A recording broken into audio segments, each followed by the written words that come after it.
ان الحمد للہ الصلاۃ والسلام علی الاشرف الانبیاء والمرسلین نبینا محمد صلی اللہ علیہ وسلم وعلی آلہ واصحابہ اجمعین۔ میرے نہایت محترم ناظرین اکرام، السلام علیکم۔ آپ Q.Grammar دیکھ رہے ہیں اور میں آپ کے سامنے شاہد ملک۔ سورہ البقرہ کی آیت نمبر 38 تک ہم نے پڑھا ہے۔ اس آیت مبارکہ میں بڑی تفصیلاً بات ہوئی تھی کہ اللہ سبحانہ تعالیٰ نے آدم علیہ السلام کو اور اس کی ذریت کو اور ساتھ ہی جنات کو فرما دیا کہ تم یہاں سے اتر جاؤ، اور پھر اللہ سبحانہ تعالیٰ نے ایک وعدہ کیا کہ میری طرف سے ضرور تمہارے پاس ایک ہدایت آئے گی، اور جو اس ہدایت کی اتباع کرے گا وہ نہ دنیا میں اور نہ ہی آخرت میں خوف اور رنج و غم میں مبتلا ہوگا۔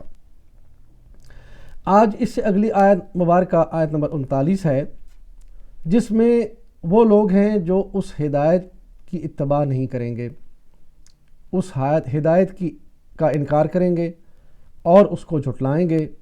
ان کے بارے میں کیا وعید ہے انشاءاللہ آج کی مبارکہ میں ہوگی، اور آیت کور کرنے کے بعد پھر تھوڑی سی اس پہ بھی انشاءاللہ بات ہوگی۔ تو چلتے ہیں سورہ البقرہ کی آیت نمبر 39 کی پریزنٹیشن کی طرف۔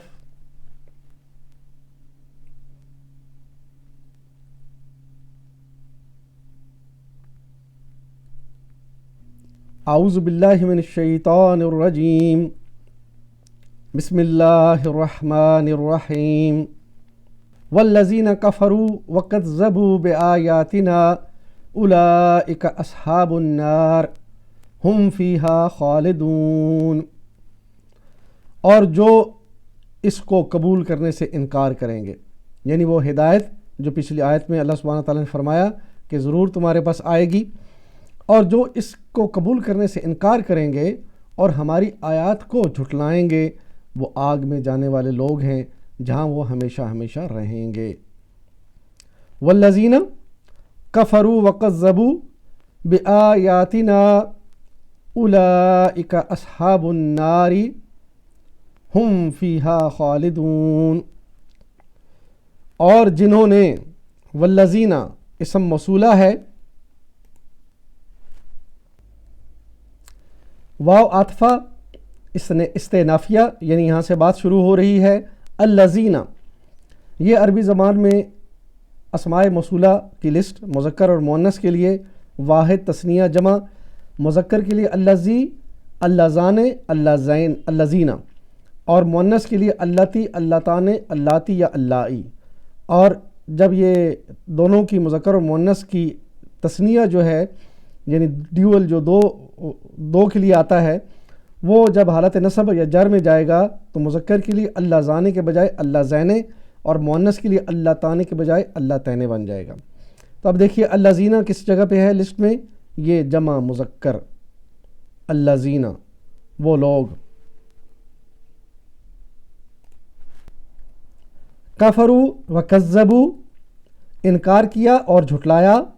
یہ فعل دیکھیں، یہ دونوں افعال ہیں، کفروا اور کذبوا۔ کفروا مادہ ہے کاف فا را، باب ہے نصرہ، ماضی کا پہلا صیغہ، کفرا مضارع کا پہلا صیغہ، یکفرو، باب نصرہ، نصرہ ینصرو، کفرا یکفرو۔ اور یہ کفرو کدھر ہے، یہ دیکھیں نصرو کے وزن پہ، دونوں ایک جیسے ہیں، نصرو کفرو، ماضی غائب جمع مذکر، یہ دیکھیں ماضی غائب جمع مذکر۔ انہوں نے انکار کیا، یعنی وہ لوگ الذین جنہوں نے انکار کیا۔ وَكَذَّبُوا مادہ ہے کاف زال اور با، باب مزید فی صبحہ، اور صبحہ کے پیٹرن پہ ماضی کا پہلا صیغہ کذبا، مضارع کا پہلا صیغہ یکذبو، یہ صبحہ یصبحو، کذبا یکذبو۔ کذبو یہاں پہ کس جگہ پہ ہے، یہ ماضی جمع غائب مذکر، یہ صبحو کے وزن پہ، صبحو کذبو، انہوں نے جھٹلایا۔ بِآیاتنا ہماری آیات کو، یہ مرکب جاری ہے، بی آیاتی نا، بی اور آیاتی مرکب جاری، آیاتی اور آگے نا یہ مرکب اضافی، یعنی بے آیاتی نا میں مرکب جاری بھی ہے، مرکب اضافی بھی ہے۔ یہ بریک ڈاؤن میں نے آپ کے سامنے لگا دیا۔ مرکب جاری جس میں حروف جارہ کسی اسم کے پہلے آئیں تو اسم کو مجرور کر دیتے ہیں، حالت زیر میں لے جاتے ہیں، جیسے بی لگا آیات تو یا آیاتن تھا تو یہ آیاتی بن گیا، اور آیاتی نا جو ہے یہ مرکب اضافی، یعنی ہماری آیات نسبت ہو رہی ہے، اللہ تعالیٰ فرما رہے ہیں میری آیات، یعنی ہماری آیات، تو نسبت اور مناسبت کی وجہ سے یہ مرکب اضافی بنا۔ آیاتو نا ہونا چاہیے تھا، تو آیاتو اس لیے نہیں ہے کہ بی کی وجہ سے آیاتی کے نیچے زیر ہے، اور نا جو ہے یہ ضمیر ہے، اور ضمائر سارے جو ہیں وہ مبنا ہوتے ہیں اور معرفہ بھی ہوتے ہیں۔ اب یہ آیاتی جو ہے اسم ہے، اس کی تفصیل دیکھتے ہیں۔ یہ جنس میں مؤنث ہے، آیاتن اس کا واحد ہے، اور آیاتن کے ساتھ تا مربوطہ لگا ہوا ہے، تو آیاتن کی جمع بن گئی آیاتی، تو یہ مؤنث ہوئی، اور عدد میں یہ جمع ہے۔ آیاتن اس کا واحد ہے، وسعت میں یہ نکرہ ہے، اور عربی حالت اس کی مجرور بھی کی وجہ سے حالت جر میں ہے۔ نا یہ ضمیر متصل جمع متکلم کے لیے۔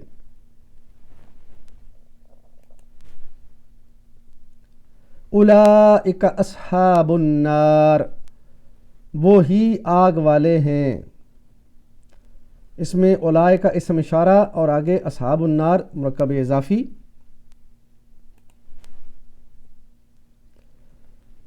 اسم اشارہ قریب اور اسم اشارہ بعید، یہ دیکھ لیجیے، اور یہاں پہ اولئک جو ہے اسم اشارہ بعید ہے، یہاں پہ بعید کی لسٹ میں مذکر کے لیے جمع کے لیے اولئک، یہ دیکھ لیجیے اولئک۔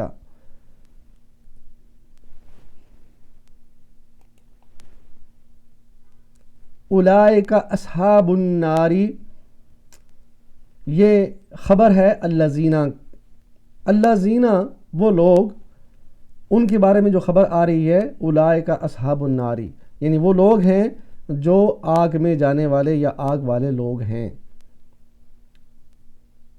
اصحاب النار یہ مرکب اضافی ہے، اصحاب النار یہ مرکب اضافی، دیکھیں اس کی ٹپ آپ کو بتائی ہوئی ہے، کتاب اللہ، تو کتاب مضاف ہے اور اللہ مضاف علیہ ہے، تو مضاف جو ہے وہ پیش کے ساتھ آتا ہے، اور مضاف علیہ جو ہے وہ یعنی معرفہ ہوگا اور زیر کے ساتھ آئے گا، تو یہ اصحاب پیش کے ساتھ آیا، الناری اور زیر کے ساتھ آ گیا اللہ کے جگہ پہ، یعنی اس پیٹرن پہ، تو کتاب اللہ کی وزن پہ اصحاب الناری مرکب اضافی۔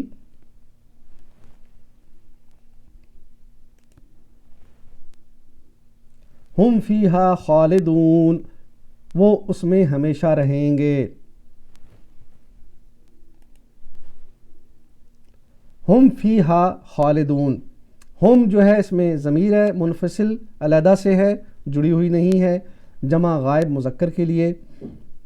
فیہا یہ مرکب جاری ہے، اور فی اس میں حروف جارہ، اور ہا ضمیر متصل واحد مؤنث غائب کے لیے، تو یہ بن گیا مرکب جاری، اور یہ مرکب جاری کی تفصیل پہلے بھی آپ نے دیکھی۔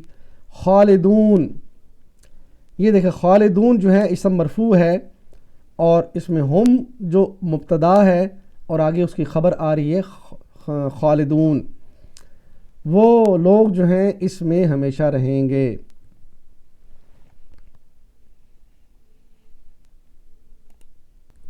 خالدون اسم الفاعل، مادہ خا لام اور دال، باب ہے نصرہ، اور ماضی کا پہلا صیغہ نصرہ کے پیٹرن پہ خلادہ، اور مضارع کا پہلا صیغہ بنے گا یخلدو۔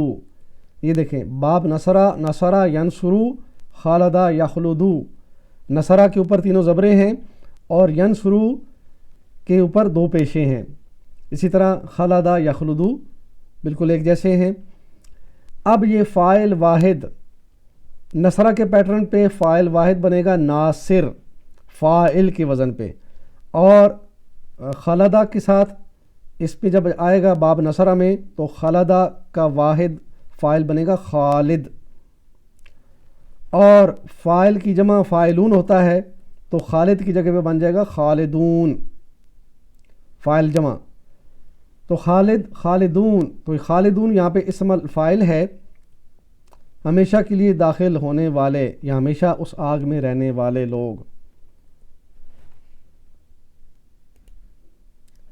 الحمدللہ یہ چھوٹی سی آیت ہم نے کور کی۔ اب ہم اس پہ چند اعتصابی نکات اس آیت کو سمجھنے کے لیے وہ رکھتے ہیں سامنے۔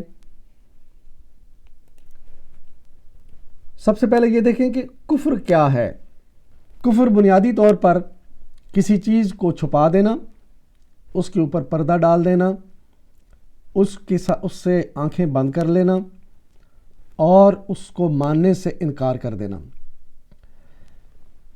کسان کو بھی کافر کہا جاتا ہے اس لیے کہ وہ بیج کو زمین میں دبا دیتا ہے، اس کو چھپا دیتا ہے۔ تو اسی مناسبت سے کسی چیز کو چھپا دینا، اس کی حقیقت کو نہ ماننا، اسے انکار کر دینا، اس سے بنا کفر۔ اب ہمارے ہاں جو تصور ہے کافر کا وہ یہ ہے کہ جی وہ کافر وہ لوگ ہیں کہ جو اللہ کو نہیں مانتے یا دین اسلام کو نہیں مانتے، ہمارے پیغمبر صلی اللہ علیہ وسلم کو آخری نبی نہیں مانتے، وہ سب کافر ہیں۔ لیکن کافر کا ایک عمومی جو مطلب ہے وہ یہ ہے کہ انکار کر دینا کسی چیز کا۔ اب میں آپ کو ایک آیہ مبارکہ بتاتا ہوں، اور اس آیہ مبارکہ سے یہ ثابت ہوتا ہے کہ میں اگر مسلمان ہوں اور میں اللہ تعالیٰ پر ایمان رکھتا ہوں تو میں اس وقت تک ایمان والا نہیں ہو سکتا جب تک کہ میں بھی ایک کفر نہ کر دوں، میں بھی کسی ایک چیز کا کافر نہ ہو جاؤں۔ تو اس سے آپ کو کفر کا مطلب سمجھ آئے گا، اور کفر کا جو اپوزٹ ہے، اس کا جو مخالف لفظ آیا ہے وہ ہے ایمان، یعنی ایمان کی جو ضد ہے وہ ہے کفر۔ تو چلتے ہیں دیکھیں آیہ مبارکہ میں کیا تفصیل ہے ہمارے سامنے۔ لا اکرہ فی الدین قد تبین الرشد من الغی فمن یکفر بالطاغوت ویؤمن باللہ فقد استمسک بالعروۃ الوثقی لا انفصام لها واللہ سمیع علیم۔ دین کے معاملے میں کوئی زور زبردستی نہیں، صحیح بات غلط خیالات سے الگ چھانٹ کر رکھ دی گئی ہے۔ اب جو کوئی طاغوت کا انکار کر کے اللہ پر ایمان لے آیا، اس نے ایک مضبوط سہارا تھام لیا جو کبھی ٹوٹنے والا نہیں، اور اللہ جس کا سہارا اس نے لے لیا ہے سب کچھ سننے اور جاننے والا ہے۔ یہ سورہ البقرہ کی آیت نمبر 256 ہے۔ اس میں دیکھیں فمن یکفر، اور یہ عام ہے، یعنی جو مسلمان ہیں جو ایمان لانے والے ہیں وہ جب تک کفر نہیں کریں گے، کس کا؟ بالطاغوت، طاغوت کا کفر نہیں کریں گے اور اللہ پر پختہ ایمان نہیں لائیں گے، اس وقت تک ان کا ایمان پختہ نہیں ہے۔ تو اب ہم نے سمجھ لیا کہ کفر کیا ہوتا ہے، کسی بھی چیز کا انکار کر دینا۔ اور اگر ایک مسلمان جب طاغوت کا انکار کرتا ہے، اور طاغوت کیا ہے؟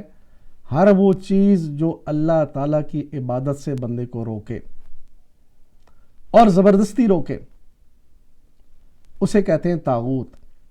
اور آج دیکھیں ہمارے معاشرے میں اور ہمارے جو ایمان بن چکے ہیں اس میں کہاں کس جگہ پر ہم نے طاغوت کو بٹھایا ہوا ہے۔ اللہ تعالیٰ کی عبادت کے مقابلے میں یا اللہ تعالیٰ کے اوپر صحیح ایمان لانے کے مقابلے میں طاغوت کے ساتھ ہمارا کیا رویہ ہے وہ بھی ہمارے سامنے ہے۔ ہمارے معاشرے میں ساری چیزیں عیاں ہیں۔ وہ وجہ یہ ہے کہ ہمیں اس بات کا احساس ہی نہیں ہے کہ ان سارے طاغوت کا جب تک ہم انکار نہیں کریں گے، جب تک ان کے کافر نہیں بنیں گے، اس وقت تک ایمان والے ہم نہیں ہو سکتے۔ تو کفر کا مطلب سمجھ لیجئے کہ انکار کرنا۔ اور اسی طرح اگر کوئی مسلمان اللہ تعالیٰ کی اس دی ہوئی ہدایت کا انکار کرتا ہے، کسی ایک آیت کا بھی انکار کر دیتا ہے اور اس کو چھپا دیتا ہے، اس کے اوپر پردہ ڈالتا ہے، یعنی اس کو نہ سمجھتا ہے، نہ اس پہ عمل کرنے کی کوشش کرتا ہے، اور اگر اس کو قرآن کی آیت بتائی جائے، سنائی جائے تو انسنی کر دیتا ہے، تو یہ بندہ ایمان ہونے کے باوجود قرآن کا انکار کر رہا ہے، اللہ کی آیات کا انکار کر رہا ہے۔ تو آج آپ دیکھیں ہمارے معاشرے میں کتنے معاملات ہیں، ہم اللہ تعالیٰ کی آیات کا انکار کرتے چلے جا رہے ہیں۔ بحیثیت معاشرہ مکمل طور پر یوں سمجھ لیجیے کہ ہم نے قرآن کا انکار کیا ہوا ہے۔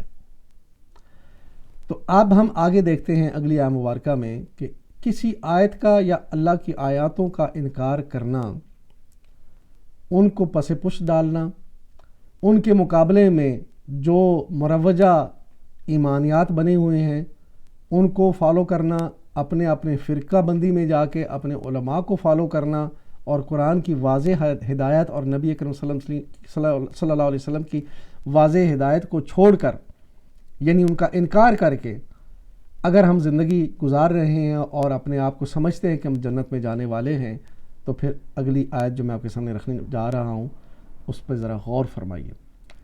اور یہ آیت مبارکہ ان آیات مبارکوں میں سے ہے جو قرآن کی شدید ترین آیات ہیں، بہت زیادہ شدید آیات ہیں، اور ان آیات میں سے ہے کہ جو آپ پڑھیں گے سمجھ کر تو یہ وہ آیات ہیں جو آپ کو روکنے پہ مجبور کریں گی، غور و فکر پہ مجبور کریں گی۔ تو دیکھیے یہ کون سی آیت مبارکہ ہے۔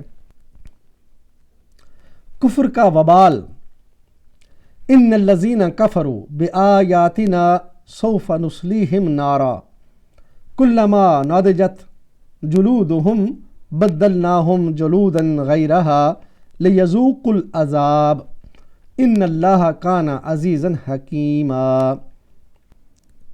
جن لوگوں نے ہماری آیات کو ماننے سے انکار کر دیا انہیں بالیقین ہم آگ میں جھونکیں گے، اور جب ان کے بدن کی کھال گل جائے گی، سڑ جائے گی، تو اس کی جگہ دوسری کھال پیدا کر دیں گے تاکہ وہ خوب عذاب کا مزہ چکھیں۔ اللہ بڑی قدرت رکھتا ہے اور اپنے فیصلوں کو عمل میں لانے کی حکمت خوب جانتا ہے۔ یہ سورہ النساء کی آیت نمبر 56 ہے۔ ناظرین، آپ نے دیکھا آیت مبارکہ کتنی شدید آیت مبارکہ ہے کہ وہ لوگ جو اللہ تعالیٰ کی آیات کا انکار کرتے ہیں، اللہ فرماتے ہیں کہ سب سے پہلے تو عنقریب ہم انہیں آگ میں جھونک دیں گے، اور پھر آگے فرمایا کہ جب ان کی کھال جل جائے گی تو ہم پھر دوبارہ ان کی کھال بنا دیں گے، جب جل جائے گی پھر بنا دیں گے، جب جل جائے گی پھر بنا دیں گے، اور یہ سلسلہ جہنم میں چلتا رہے گا، ابد اور آباد کی زندگی، لامتناہی زندگی، اس کا کوئی اینڈ نہیں، اور اس میں یوں یہ جلتے رہیں گے۔ تو اب ہم غور کریں کہ اگر ہم نے قرآن کی ایک آیت کا بھی انکار کر دیا تو کیا ہم اللہ تعالیٰ کے اس سزا کے مستحق نہیں ہو جائیں گے؟ اللہ تعالیٰ نے کیا فرمایا کہ جو ہماری آیات کا انکار کرے گا ہم اس آگ میں ڈالیں گے، اور اس کی کھال جب جل جائے گی پھر بنا دیں گے، پھر جل جائے گی پھر بنا دیں گے۔ اس آیت مبارکہ پہ ڈاکٹر ذاکر نائک نے بڑی اچھی تشریح پیش کی، کیونکہ وہ ایک میڈیکل ڈاکٹر بھی ہیں۔ وہ کہتے ہیں کہ اس آیت میں جو اللہ نے فرمایا کہ فذوق العذاب، یعنی آگ کا عذاب وہ چکھتے رہیں گے، بار بار کھال جلے گی پھر بنے گی، تو وہ فرماتے ہیں کہ جو پین ریسیپٹرز ہوتے ہیں، یعنی انسان کو درد محسوس کرنے والے جو خلیے ہوتے ہیں وہ جلد کے اندر ہوتے ہیں، اور جلد جب جل جاتی ہے تو وہ خلیے جل جاتے ہیں، ختم ہو جاتے ہیں، اس کے بعد پین ختم ہو جاتا ہے۔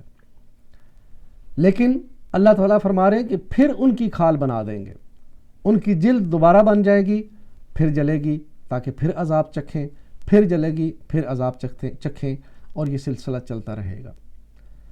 میرے نہایت ہی محترم نوجوان ناظرین، آپ ذرا اس آیت پہ غور و فکر کریں۔ یہ سورہ النساء کی آیت نمبر 56 ہے، بار بار اس کو پڑھیں، اور جو آپ کے عقائد ہیں، جس مسلک سے ہیں، آپ اسی مسلک کی تفسیر اٹھائیں، اسی مسلک کی تفسیر میں جا کے اس پہ غور و فکر کریں، کیا کیا اس کے بارے میں لکھا ہوا ہے۔ بالکل واضح آیت ہے، اس میں کوئی مبہم نہیں، کوئی اس میں مشکل بات نہیں ہے کہ جو اللہ کی آیت کا انکار کرے گا تو اللہ تعالیٰ نے آج کی جو ہماری آیت مبارکہ آیت نمبر 39 ہے البقرہ کی، اس میں بھی اللہ نے فرمایا کہ والذین کفروا وکذبوا بآیاتنا اولئک اصحاب النار ہم فیہا خالدون، تو ہمیشہ آگ میں رہیں گے، یہ آگ والے لوگ ہیں جو اللہ تعالیٰ کی آیات کا انکار کریں گے، اور اس سے پہلے دوسرے لوگ جو اس کی اتباع کریں گے۔ تو اتباع اور انکار یہ دونوں آمنے سامنے اللہ تعالیٰ نے رکھ دیے، قرآن اتارا، اور ہمارے اب جو جد امجد ہیں ان کو جب زمین پہ اتارا تو اس وقت یہ بات ان کو بتائی گئی۔ آج ہمیں قرآن میں اللہ تعالیٰ نے بتا دیا کہ ان سے یہ کہا گیا تھا کہ تم زمین پر جاؤ، تمہارے پاس ہدایت آئے گی۔ اب ہم دیکھ لیجئے کہ ہمارے پاس ہدایت ہے، لیکن ہم کیا اس کی اتباع کر رہے ہیں؟ اتباع نہیں ہو رہی تو معاشرے میں دیکھیں کیا صورتحال ہے، اب طریقی صورتحال ہے، اور بے حیائی کا کیا معاملہ ہے، اور حقوق العباد کا کیا معاملہ ہے، اور لوگوں کے حقوق کیسے سلب کیے جاتے ہیں، کس طرح لوگوں کو کی قتل و غارت ہو رہی ہے۔ تو یہ ساری باتیں اس لیے کہ ہم نے اللہ کے ہدایت کی اتباع نہیں کی، اور جب اتباع نہیں کی تو اس کے اپوزٹ وہی ہے انکار ہو رہا ہے۔ اب یہ تو قیامت آئے گی، جب دنیا سے جائیں گے تو ہمارے سامنے وہ باتیں آئیں گی، اور پھر کوئی واپسی کا راستہ نہیں ہوگا، پھر وہاں پہ پچھتاوا ہی پچھتاوا ہوگا۔